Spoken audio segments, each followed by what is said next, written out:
আমাৰ এইবাৰ 23তম বাৰ্ষিক নাম কীৰ্তন আমাৰ ইয়াতে শ্ৰী শ্ৰী অনিৰুদ্ধদেৱ গুৰুজনাৰ বাৰ্ষিক নাম কীৰ্তন ভাগ অনুষ্ঠিত কৰা হৈছে তিনিদিনীয়াকৈ কাইলৈৰ পৰা মানে 8, 9, 10 মাৰ্চ তিনিদিনীয়া কাৰ্যসূচীৰে আৰু ইয়াতে চাওক গোপিনীসকলে পিঠা বনোৱাত ব্যস্ত হৈ আছে এয়া আমাৰ মায়ে বনাইছে বৰ এটা গোল হোৱা নাই তথাপি খাই চালেহে গম পাম টেষ্ট হয়নে নহয় এইফালে আমাৰ দীপাখুৰী আছে ভাৰতী বাইদেউ আছে আৰু ৰাইজো আগত লাগি আছে তো মই মোৰ ভিডিঅ'টোৰ জৰিয়তে আমাৰ মায়ামৰা মটক সমাজৰ দ্বাৰা অনুষ্ঠিত হোৱা মহাপুৰুষ শ্ৰী শ্ৰী অনিৰুদ্ধদেৱ গুৰুজনাৰ যি বাৰ্ষিক নাম কীৰ্তন 23তম বাৰ্ষিক নাম কীৰ্তন এই নাম কীৰ্তন ভাগ মোৰ ভিডিঅ'টোৰ জৰিয়তে আপোনালোকক দেখাই থাকিম এইফালে চাওক আমাৰ বৌয়ে চাউল বাছি থকাত ব্যস্ত হৈ আছে এইফালে আমাৰ খুৰী আৰু অসীমে আমপাত বান্ধি আছে সূতাবোৰত চ' যোনে যি য'ত কৰি আছে গোটেইখিনি আপোনালোকক দেখাই থাকিম আমাৰ এই অনুষ্ঠান ভাগ প্ৰতি বছৰে আমাৰ মায়ামৰা মটক ধৰ্মৰ লোকসকলে এই নামঘৰত অনুষ্ঠিত কৰে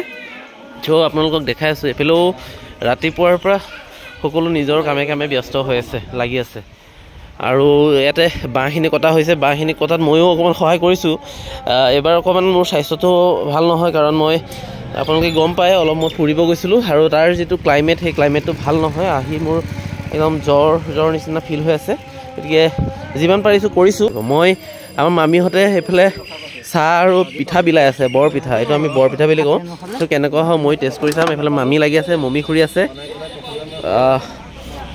এইফালে আমাৰ বৰ্তা আছে দেউতাটো একদম অৱস্থা নাই কামত লাগি আছে মামা মমী খুৰী লৈ লৈছোঁ দেই চাহ এইফালে চবেই লাগি আছে আৰু চাউণ্ড লাইট এইবোৰ ফিটিং কৰি আছে চ' দেখাই আছোঁ চাই থাকিব নামঘৰৰ ইতিমধ্যে পেণ্ডেল দিয়াৰ কাম কাৰেণ্টৰ কানেকশ্যন দিয়াৰ কাম হৈ গৈছে যিহেতু কাইলৈৰ পৰা আৰম্ভ হ'ব আজিয়ে গোটেইখিনি কাম কমপ্লিট কৰি দিছে এইফালে যিহেতু যিসকল ধৰ্মপ্ৰাণ ভকত বৈষ্ণৱ আই মাতৃ যুৱক যুৱতীসকল আহিব তেখেতসকলক ইয়াতে আপ্যায়নৰ কাৰণে এইটো অতিথি গৃহ এটা বনাই দিছে আমাৰ চন্দ্ৰপুৰা ডাইৰেকশ্যনত আছে পিঠা বনাই আছে আমাৰ জ্যোৎস্না বৌহঁতে আছে পাহি দীপিকা আমাৰ ৰাণী খুৰী আছে চবেই পিঠা বনোৱাত ব্যস্ত হৈ আছে যিহেতু কাইলৈৰ পৰা আমাৰ নাম কীৰ্তন আৰম্ভ হ'ব গতিকে এইফালে চাওক চবেই লাগি আছে আজি ৰাতিপুৱাৰ পৰা মই পিঠা বনাই থকাই দেখিছোঁ কিমানমান পিঠা হ'ল এতিয়ালৈকে আজিৰ পৰা আমাৰ ইয়াতে যি বাৰ্ষিক নাম কীৰ্তন ভাগ মহাপুৰুষ শ্ৰী শ্ৰী অনিৰুদ্ধদেৱ গুৰুজনাৰ যি বাৰ্ষিক নাম কীৰ্তন ভাগ এই নাম কীৰ্তন ভাগৰ আৰম্ভণি হৈছে ইতিমধ্যে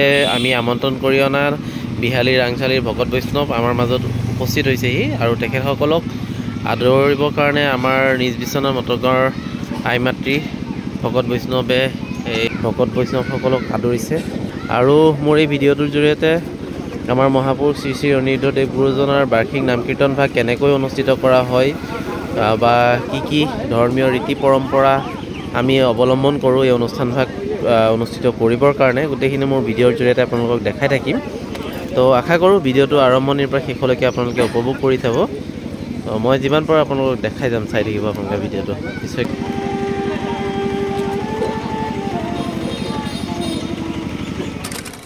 ভাগৱত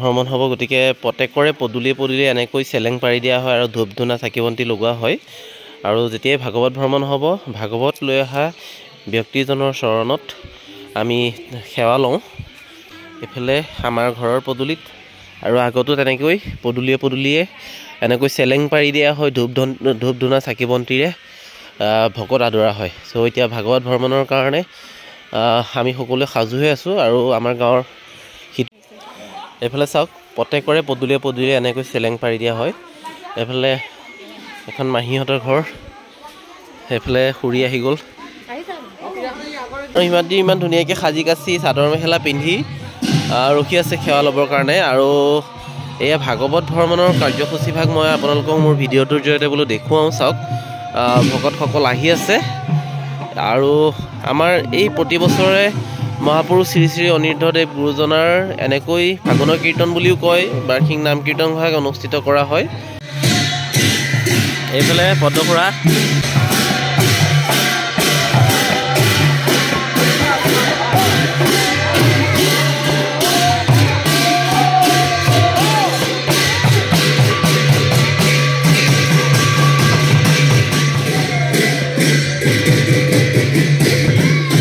ভাগৱত ধৰ্মত যিসকল ভকত আহিছে সেই ভকতসকলক আমি চৰণত ধৰি আমি সেৱা কৰিম। চ' ইয়াৰ মুহূৰ্তবোৰ মই দেখুৱাওঁ। দাদাই ধূনাৰে ভকতক আদৰি আনিছে। এইফালে তুলিকা আছে, মা, তুলিকা, দেউতা, মই।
বনোৱা মেলাত লাগি আছে।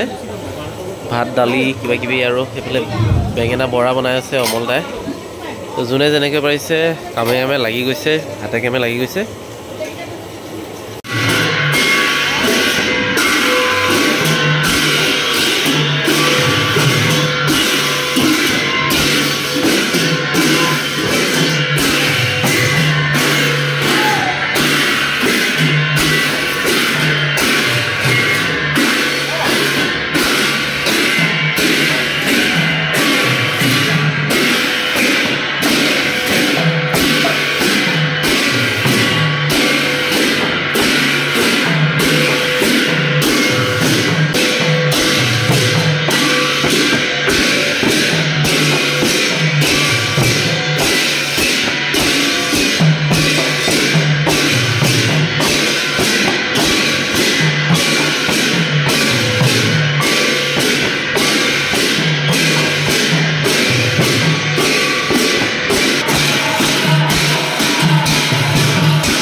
এইফালে বিমল দাই লাগি আছে আজি দ্বিতীয় দিন আৰু দ্বিতীয় দিনৰ এই দুপৰীয়া আহাৰটোৰ কাৰণে বিমল দাই পুৰা ব্যস্ত হৈ আছে বনোৱা মেলাত।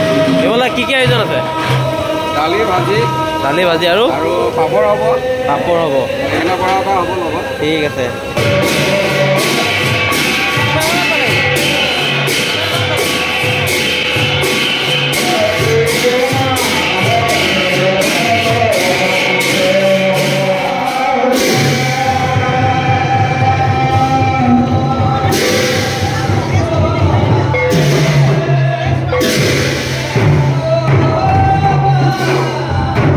নমস্কাৰ, সকলোকে মই অনুষ্ঠানটোৰ কাৰণে বিশেষ ধন্যবাদ জনাইছোঁ, কাৰণ ইমান ধুনীয়াকৈ সুন্দৰকৈ পৰিচালনা কৰিছে।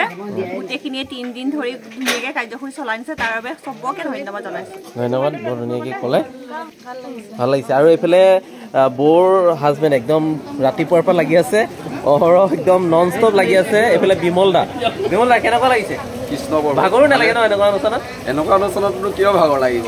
ধৰ্ম অনুষ্ঠানত কেতিয়াও ভাগৰ নালাগে। যিমান আমি ৰাতি হ'লেও 2 দিন 3 দিন যি হওক সহায় কৰিম ৰাইজক, আৰু অন্নমুঠি পাবলৈ চেষ্টাও কৰিম। কৃষ্ণ প্ৰভু চাওক, অহৰহ লাগি আছে। এতিয়া 10:30 বাজিছে, 10:40 হৈছে। চ' এতিয়াও লাগি আছে। এইফালে প্ৰসন্দিয়া লাগি আছে, বেঙেনা পৰা বনাই আছে, এইফালে হৃদয় লাগি আছে, চব্জি বনাই। হৃদয় কি বনাই আছ? বেঙেনা পৰা। ইয়া চবেই নিজে নিজে লাগি আছে। এইফালে ভাত। বহুত মৰমীয়াল মানুহ।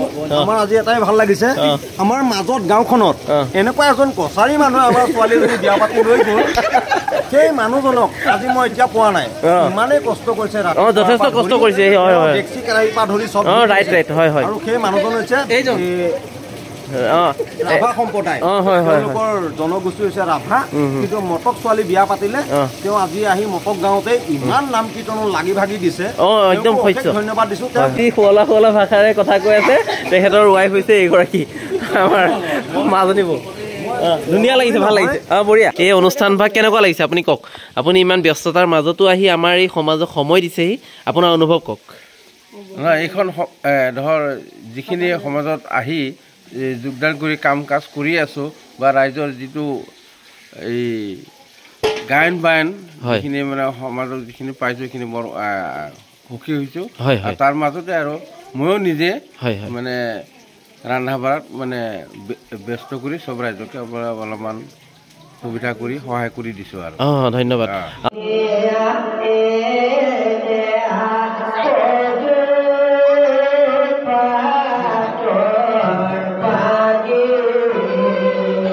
ককা কি কৈছে? ককা গান গাইছে।